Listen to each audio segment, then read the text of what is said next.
पंचायत समितीपासून वरिष्ठ पातळीवर त्याला शिफारस ओढावी लागते आणि त्यातून तो पुरस्कार खऱ्या अर्थाने दिला जातो। परंतु खऱ्या अर्थाने गुरु आराध्या फाउंडेशन या संस्थेने समोर माझ्या जे पुरस्कार्थी बसलेले आहेत त्यांची खऱ्या अर्थाने योग्य निवड केलेली आहे असं मला वाटतंय। कारण की यामध्ये सर्व स्तरातील व्यक्तींना या ठिकाणी पुरस्कार दिलेला आहे।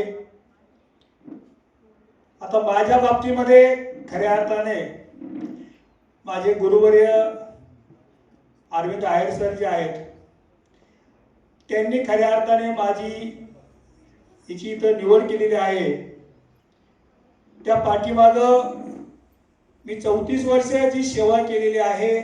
त्या सेवेमध्ये माझ्या मल्हारराव होळकर माध्यमिक आणि उच्च माध्यमिक या विद्यालयामध्ये मी 27 वर्ष 8 महिने शिक्षक म्हणून काम केलं। मी त्याही ठिकाणी सकाळी 8 वाजेपासून संध्याकाळी 5 वाजेपर्यंत अध्यापनाचं काम केलेलं आहे। मी अवघड जो विषय आहे 10वीचा जो अवघड विषय आहे गणित विषय जो आहे त्या विषयाचं 32 वर्ष अध्यापन केलेलं आहे। माझ्याच गावामध्ये मला 27 वर्ष 8 महिने काम करण्याचा योग आला। त्या पाठीमागं आमची जी संस्था आहे सह्याद्री बहुजन विद्याप्रसारक समाज संस्था या संस्थेने मला त्या ठिकाणी काम करण्याची संधी दिली। निश्चितच मी माझ्या गावामध्ये 27 वर्ष 8 महिने काम केलं। त्यानंतर खऱ्या अर्थाने 1/6/19 संस्थेने माझी सह्याद्री बहुजन विद्याप्रसारक समाज संस्थेतील भाऊसाहेब मुंजा पाटील सह्याद्री विद्यालय संगमनेर या ठिकाणी पर्यवेक्षक म्हणून त्या ठिकाणी माझी नेमणूक केली।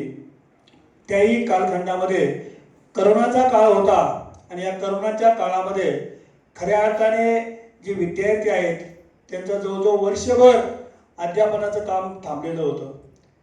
परंतु त्याही ठिकाणी आमच्या संस्थेचे विद्यमान चेअरमन डॉक्टर सुधीरजी तांबे साहेब जे आहेत त्यांनी गृहभेट हा प्रकल्प सुरू केला आणि त्यातून खऱ्या अर्थाने आमचे जे सर्व शिक्षक आहेत त्यांनी विद्यार्थ्यांच्या घरोघरी जाऊन विद्यार्थ्यांना अध्यापन केलं।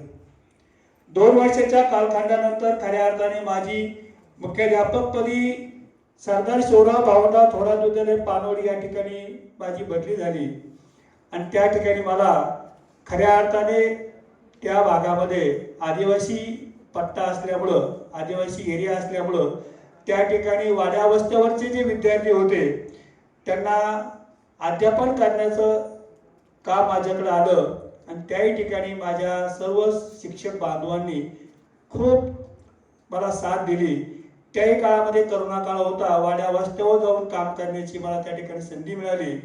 निश्चितच त्याही ठिकाणी खूप उपक्रम राबवले आणि खऱ्या अर्थाने माझ्या आयुष्याला टर्निंग पॉईंट जो आहे सरदार शिवराव भावनराव थोरात विद्यालय पानवडी जे आहे त्या ठिकाणी खूप चांगलं काम केल्यामुळं आमच्या संस्थेमध्ये मेन शाखा जी आहे त्या मेन शाखेमध्ये 5वी ते 10वीच्या 39 तुकड्या आणि जवळजवळ 66 लोकांचा स्टाफ।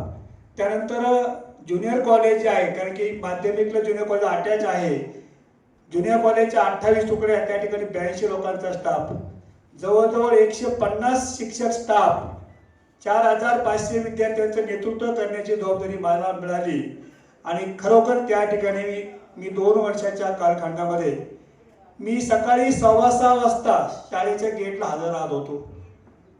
आमचे या ठिकाणी जगताप सर उपस्थित आहेत त्यांना माहीत आहे मी 6:15 वाजता मी गेटची चावी माझ्याजवळ होती।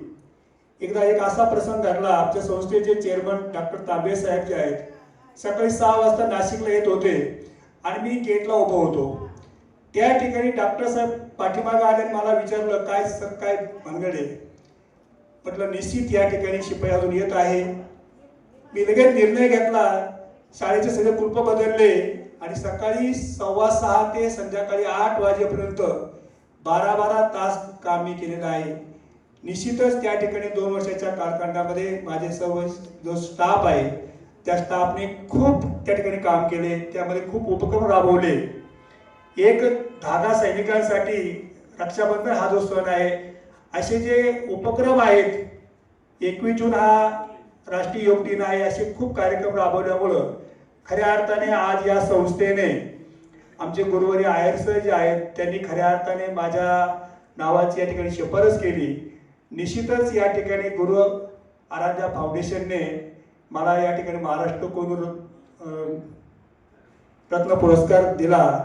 निश्चितच या ठिकाणी या संस्थेचं मी मनपूर्वक स्वागत करतो, त्यांचा मनापासून आभार मानतो.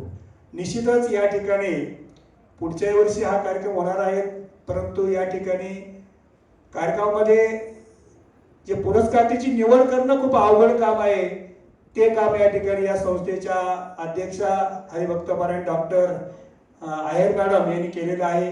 त्यांनाही मनापासून धन्यवाद देतो. त्या संस्थेचे सचिव जे आहेत ललित खैरनार सर, त्यांची सर्व टीम जी आहे या टीमचं मनपूर्वक स्वागत करतो आणि मला या ठिकाणी बोलण्याची संधी दिली. मी संयोजकाचा आभार मानून थांबतो.